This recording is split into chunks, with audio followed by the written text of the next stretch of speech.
Which major Superman is the strongest? Let's find out. Due to the release of the new DCU Superman, it's become pretty popular to compare all the Supermen together, whether it's in terms of writing, portrayal, but you know, if we're gonna compare him here on this channel, it's gonna be in terms of power. And I think that's a more fun conversation to have, to be honest, because I guess whatever Superman you like best just falls under your own, you know, subjective thoughts and feelings. I can actually objectively quantify how each Superman scales to one another. So I figured, why not? Let's actually go through all the major live action interpretations of the character to see which is the strongest. So yeah, if that sounds interesting to you, then be sure to subscribe to the channel. We're on the road to 100,000 subscribers, and I think it's a goal we can actually hit by the end of the year. So if you're new here and you like power scaling content, then just be sure to consider it at the very least. But if you're old, once again, thank you for the continued support, and be sure to like the video, and if we hit 250 likes within the first hour, I'll drop a short today as well, consideration over double upload. But with that being said, let's see who among these Supermen is the strongest.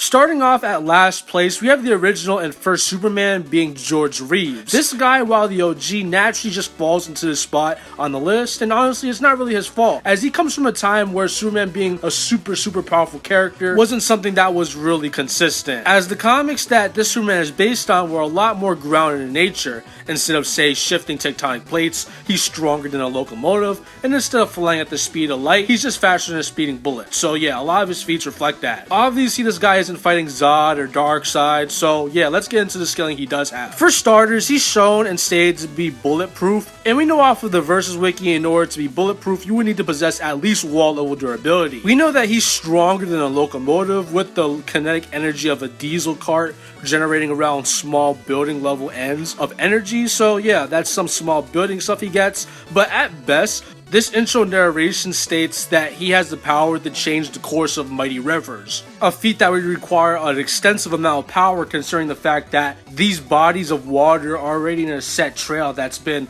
eroded into the soil for millennia. So Superman possessing the power to change the course of a verbatim mighty river would be pretty impressive. To give you guys an historical example of this, the Mississippi River once traveled backwards as a result of the 1812 earthquakes. There were a total of 3 earthquakes, and they ranged anywhere between 6.7 to even as high as 8.8 magnitude earthquakes, with the radiated waves of these phenomenon getting anywhere between 15 kilotons to even as high as 84 megatons, if we're going to use the magnitude range that I presented. But if you want to scale Superman to the total seismic energy, as it's stated that he possesses power relative to forces that can cause courses of mighty rivers to change, and Superman would find himself anywhere between mountain level to even as high as small country level. So that's pretty funny. Superman at his actual weakest still beats Homelander. And funnily enough, we actually have feats that are consistent with this, as in the season 2 episode Panic from the Skies, and Superman is able to divert and blow up most of an asteroid that is 5.25 miles in diameter,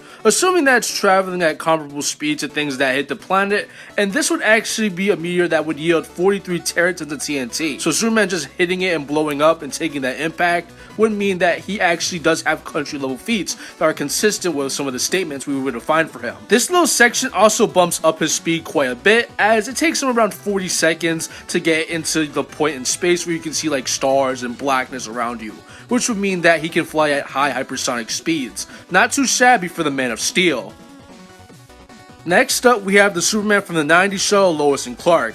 And he's a Superman whose best scaling actually comes from a remake of the episode that we talked about. But in true 90s fashion, they really upped the scale to this meteor, as it's stated to be 17 miles across and traveling at speed comparable to 30,000 miles an hour. Truly a massive asteroid to that yield would easily generate large country amounts of destruction behind it. But this thing also has a lot of great statements, as the scientist characters say that the asteroid will be powerful enough to throw the Earth out of its axis, and more impressively, apparently, it packs so much force behind it that it would throw our planet out of the sun's gravitational pull, a feat comparable to 1.26 gigatons of TNT, which is large planet level. Unfortunately, Superman doesn't scale to the initial asteroid, as he hit its weak point with a verbatim force of around 50 megatons, but he does scale to it when it's much smaller, as after that initial impact, there is still 3 remaining miles of asteroid that was, on its way to Earth. as instead of hitting any weak points, this time he just tosses it away, overpowering the asteroid in its entirety. If we were to do the math for this asteroid and assume it's traveling at the same speed it initially was, and this asteroid would still be packing small country amounts of energy behind it. But seeing as how even in its 17-mile state, it has statements of, overpowering the axis and throwing the Earth out of solar orbit, it's safe to say that like the size of it doesn't really matter, as it just happens to be that powerful. So just downscaling the initial, results by 6, as this is the version of the meteor that Superman would actually scale to, and he would still find himself anywhere between moon level to planet level. And as for his speed now, he'd find himself to be in those relativistic ranges, as he was able to travel to the initial asteroid, which was stated to be 1 billion miles away in a time frame of around several hours. Hello subjects, it is once again me, the ultimate life form. Apparently Chronic is not only an idiot, but he's deaf too. Subscribe to my channel and I'll leave you guys to your slop. Well, as the Gator put it, I misheard it. Instead of 1 billion miles, it's only 1 million. So, still fast, but not that fast, as he'd cap in the massively hypersonic ranges off this showing. So yeah, hopefully we don't have any more mistakes. Finally, we have everyone's favorite Superman, for now at least, being Christopher Reeve, the Superman from the Donnerverse. And yeah, I'm just going to consider Brandon Routh's Superman as a part of this continuity, as despite that film supposedly being a direct sequel to Superman 2, that film has more than its fair share of continuity issues. And seeing as how Brandon Routh's latest appearance seemingly confirmed that the events of Superman 3 were canon to the Superman Returns continuity, it's just safe to say that Superman Returns is just Superman 5 at this point. So yeah, let's get into this guy's feats. Firstly, in the first Superman movie, Superman's best showing of attack potency comes from him stopping a statewide earthquake, with him just drilling into the Earth's core to manually just shift back a tectonic plate, with this feat getting anywhere between large island level to just deeper into large island level. This showing is consistent with a showing from Superman 2, in which Superman, while weakened, is able to throw an island of kryptonite into outer space. Some have argued that this is a country level feat, as due to a map, it's shown to be relative size to Greenland, but if you just analyze what's shown in frame, the feat actually comes out to around large mountain level. Either way you look at it, it's just some more consistency, as Superman performed this feat while weakened. But honestly, the best thing that Superman has performed in this continuity comes from Superman 4. I know, everyone's favorite Superman movie. But while yes, this film is not known for quality, it really boosted the AP of this version of the Man of Steel, as he's able to just move the moon and create an eclipse. And it's been calculated on the Versus Wiki that Superman was showing large planetary AP when moving the celestial body due to the speed in which he moved it. So that's some casual large planet showings that this version of Superman has, no semantics like the last guy. As for this guy's speed, he's objectively faster than the speed of light, as during the infamous scene where he's, circling the planet, he's just circling it so many times that off rip, that's at least a faster than light speed feat. But if you dive into the semantics of the scene, he's actually traveling back in time via raw speed, so some could even argue that this is an unmeasurable speed feat. But if you really don't like that for whatever reason, I think it's pretty blatant in my opinion. There's calculations to say that he's traveling 3 times the speed of light, so almost 4 times the speed of light, so still pretty fast. So yeah, Superman from the Donner films is around large planetary with FTL speeds, and right next to him you can put the Superman from the canon CW verse, as they would come to blows during the Crisis event. And honestly guys, CW scaling is all over the place. There's plenty of high ends, mid ends, and even downplay. Like Supergirl is stated to be able to get killed by like a mountain level attack, so I would rather just put this Superman in those planetary regions and just call it a day, because I don't really want to dive into the semantics of where CW scales. But I do want to make the distinction that this is not the same Superman from Superman and Lois. Peak show, by the way. We'll get to him later. But anyways, let's move on to the next guy.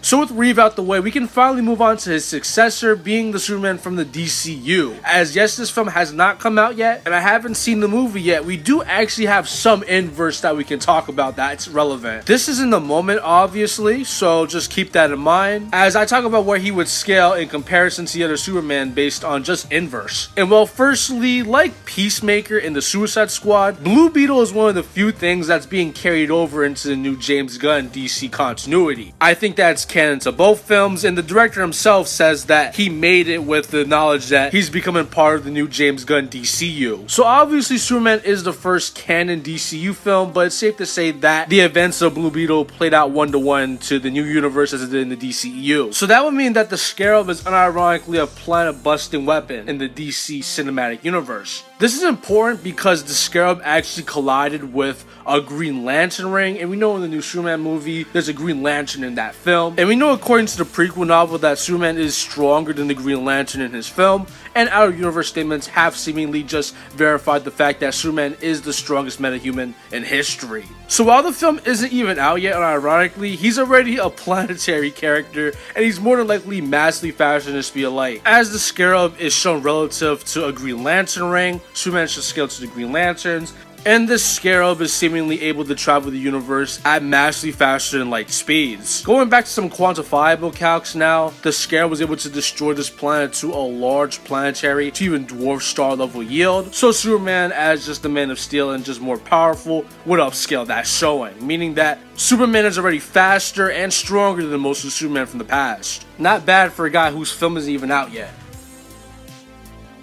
Now we have the DCEU Superman, as Blue Beetle is canon to both continuities, including this one. I'm already more comfortable putting this Superman above David, as, you know, Cavill actually has feats that we can talk about. And even examining both statements that would get them above the Scarab, Superman from the DCU is just stated to be more powerful than it, whereas Cavill is just stated to be the most unstoppable thing in the universe. There's things that he scales to, such as the mother boxes, which are stated to be the most powerful weapons in the entirety of the DCU, upscaling them off the Scarab. So logically, Superman from the DC Extended Universe is a lot more impressive, being unstoppable in comparison to the Scarab, whereas David's Superman is just stated to be unquantifiably more powerful. Superman also has some type of feats that we can talk about, like off rep, he's narratively implied to be able to one-shot Black Adam, a character who was able to destroy the moon to a planetary yield in sort of a bad future scenario that Dr. Fate sees play out. And that's a character who, according to Amanda Waller, wouldn't last more than 2 steps against Superman. So off rip, Superman is possibly like a one-shots above planetary characters. There's also the fact that he's able to rip apart and destroy the mother boxes. Those are the said weapons that are stated to be the most powerful in the universe, upscaling them off the Scarab, and other weapons such as the World Engine, a weapon that can make entire neutron stars, as well as reshape the entire gravity and shape of planets. According to this calc on the Versus Wiki over here, it stated that the gravity that was going to be put on this new planet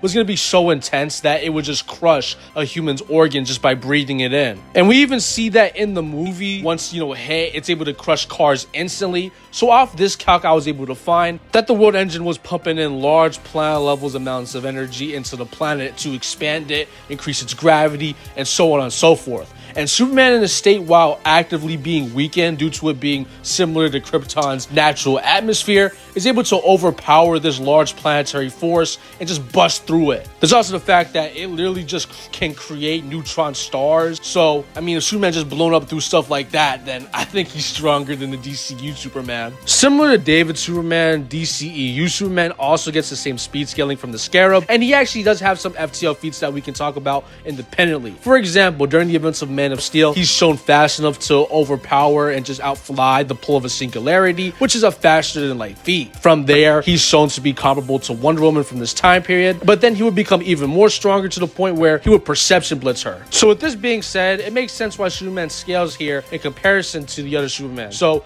who's above him? And now we have the Superman from Superman and Lois, which is distinctly non-canon and disconnected from the mainline Arrowverse, hence why I talked about this guy later. And yeah, he's strong and all, but stronger than Cavill, DCU, Christopher Reeve? I understand, it's kind of a hard sell, but let me talk to you about the events of the Season 2 finale and the last little arc that was going on there, as it involved Allie Anderson siphoning and stealing Superman's powers to do what, you may ask? You know, move a planet, move a moon? No, she was merging 2 entire universes, unironically. unironically. Visually on screen, at worst, he's moving 2 planets and 2 stars together, but seeing as how they confirm many times over that she's merging the 2 dimensions together and she used a base Superman's powers to achieve this feat, and that's already some crazy feats that Superman would scale to. For some consistency in this universal / low multiversal range of power, it's alluded to in the same episode that this Superman has taken part in many crisis events. It's a little broad, yeah, but seeing as how this guy is potentially helping out leagues of heroes against multiversal spanning events, that's some pretty decent consistency if you ask me. Plus, once again, we have characters who use his base power to pull 2 entire space-times together. There's also the fact that Superman would sunbathe and become even stronger than this character, so much so that he was able to one-shot her and undo her merging of universes with a single, built-up punch. Moving on to speed feats now, it's pretty consistently shown that Superman is able to fly throughout the solar system, and he's able to travel from the Earth and Sun multiple times throughout the series. But unironically, the best speed feat just comes from his base power once again, which is so powerful that people can merge 2 entire space-times in quantifiable amounts of time. Superman literally just punches the thing and the shockwaves span both dimensions. So unironically, you could argue anywhere between MFTL to even as high as infinite speed. There's also the fact that Superman is also able to travel in the void between dimensions, which is stated to have no time. So possible and accessible speed, you tell me.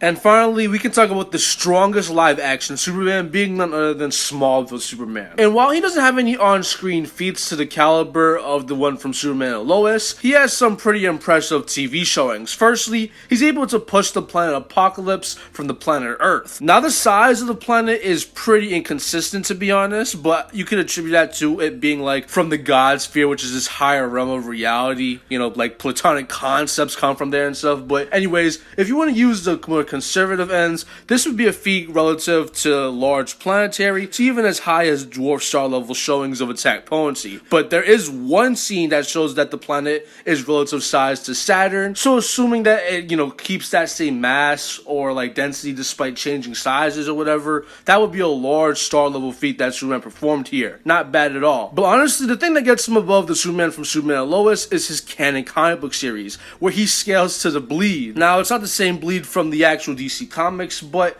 it's still a very, very powerful force. For example, it was causing all of time and space to condense at a single point, and characters were going to use it to destroy the entire multiverse. And Superman was able to take that force, push through it, and just survive it unscathed. Meaning that this Superman is stronger than forces that can rewrite the entire multiverse. And seeing as how the canon CW Crisis on Infinite Earth series established that this Smallville continuity is one of many universes in this infinite multiverse, that's very, very impressive. That means that this Superman is unironically a multiversal plus character. In the comics, he's able to react to Green Lantern rings, which are also able to traverse galaxies in the same run, granting him also MFTL plus speed scaling. But really, the best speed stuff he's got comes from the bleed showing. It's just that impressive, as he's once again able to push through this force that's pushing all of time and space into a single point, and Superman's able to push through it, granting him inherently speed that's beyond measurement, or immeasurable speed. And while some of the other guys were very, very powerful, this guy's on a whole new level. Like, you can put him in Goku conversations. He might actually solo Dragon Ball. But for some more universal type consistency, he's able to box with Ares, a character who's stated to be trans-dimensional, so extra dimensional or 4D or whatever. He does this type of stuff is my point. He's on that timing.